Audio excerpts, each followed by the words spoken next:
بسم اللہ الرحمن الرحیم۔ درس نمبر 6۔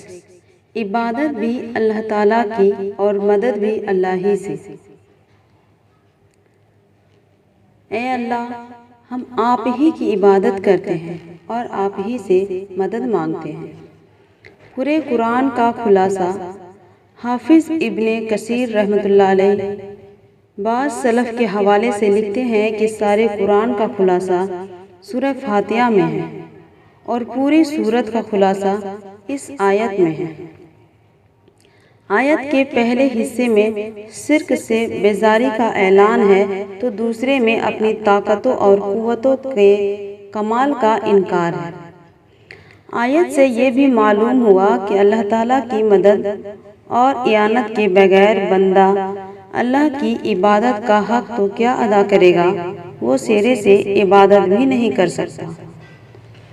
عبادت اور استعانت کسی کی نہایت درجہ تعظیم کرنا اور اپنے کو اس کے سامنے بالکل مٹا دینے کا نام عبادت ہے۔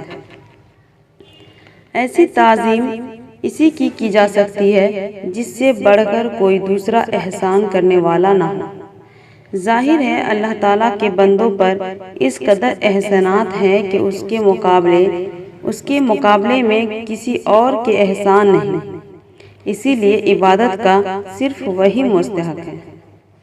اسی طرح کسی دوسرے سے استعانت بھی ناجائز ہے، کیونکہ مدد اسی سے طلب کی جاتی ہے جس کی قوت اور طاقت سب سے بڑھ کر ہو۔ چونکہ اللہ تعالیٰ سے بڑھ کر کوئی طاقت اور قوت والا نہیں، اسی لیے مدد بھی کسی دوسرے سے جائز نہیں۔ رہا آپس میں ایک دوسرے کی مدد کرنا، اس کا اس استعانت سے کوئی تعلق نہیں، ان کا تعلق باہمی معاملات اور خدمات سے ہے۔ بدن کا ہر حصہ عبادت کرتا ہے۔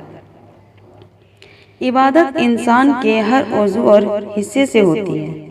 زبان کی عبادت، اس سے اچھی باتیں بولی جائیں۔ آنکھ کی بندگی، اس سے اچھی چیزیں دیکھی جائیں۔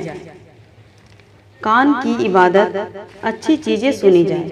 دل کی عبادت، اللہ تعالیٰ کو یاد رکھا جائے۔ ہاتھوں سے دین کی باتیں لکھی جائیں۔ ظالم کو ظلم سے روکا جائے۔ پاؤں کی عبادت جہاد کے لیے، مسجد کے لیے چل کر جایا جائے وغیرہ۔ تو بندے جب اللہ تعالیٰ سے وعدہ کرتا ہے کہ اے میرے پروردگار، میں صرف آپ ہی کی عبادت کروں گا، تو وہ اعتراف کرتا ہے کہ بدن کے ہر حصے کو اچھے کام کے لیے استعمال کروں گا۔ کیا اللہ تعالیٰ کے سوا کسی سے مدد مانگ سکتے ہیں؟ دنیا کے بہت سارے کاموں میں بعض اوقات کسی انسان سے مدد مانگی جاتی ہے، تو اس کو سمجھ لیجئے کہ وہ مدد مانگنے کا مطلب یہ نہیں ہوتا کہ وہ کام بنانے والا ہے یا حاجت پوری کرنے والا ہے، بلکہ ظاہری سبب سمجھ کر مدد مانگی جاتی ہے۔ جیسے ایک انسان بیمار کے لیے ڈاکٹر سے دوا لیتا ہے تو یہ نہیں سمجھتا کہ ڈاکٹر یا دوا کے اندر یہ طاقت ہے، وہ مرض کو ٹھیک کر دے گا، بلکہ وہ جانتا ہے کہ دوا کے اندر تاثیر اللہ تعالیٰ رکھتے ہیں۔ اگر اللہ تعالیٰ چاہیں گے تو دوا میں تاثیر رکھ دیں گے اور مرض ٹھیک ہو جائے گا، ورنہ ٹھیک نہیں ہوگا۔ سبب کے درجے میں مدد طلب کرنا تو جائز ہے۔ حدیث شریف میں آتا ہے، اے اللہ کے بندو، جب تم بیمار ہو جاؤ تو علاج کرو۔ خلاصہ، اسباب کے ساتھ کسی سے مدد مانگی جائے، یہ جائز ہے۔ مثلاً ذوالقرنین نے یاجوج ماجوج کو روکنے کے لیے دیوار بناتے وقت لوگوں سے کہا تھا کہ تم قوت بازو یعنی کام سے میری مدد کرو، البتہ بغیر اسباب کے کسی کو پکارا جائے یا مدد مانگی جائے تو یہ ناجائز ہے۔ اللہ تعالیٰ کے سوا کسی دیوتا، ولی یا فرشتہ وغیرہ سے اس طرح مدد مانگنا یا دعا مانگنا کہ اس کے اندر میری مرادوں کو پوری کرنے کی طاقت ہے، یا اللہ تعالیٰ نے ان کو اتنی طاقت دی ہے کہ وہ میری مرادیں پوری کر سکتے ہیں، تو یہ ناجائز ہے۔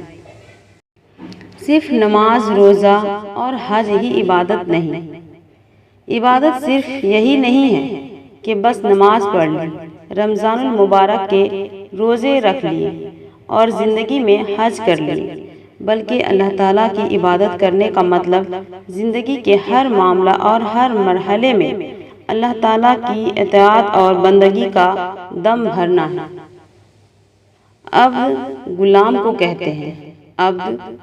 کو کہتے ہیں اور غلام کا کام یہ ہے کہ ہر وقت آقا کے احکام پر چلنے کے لیے تیار رہے، چاہے وہ سیاست ہو یا تجارت یا معاشیت ہو یا انفرادی زندگی ہو یا اجتماعی۔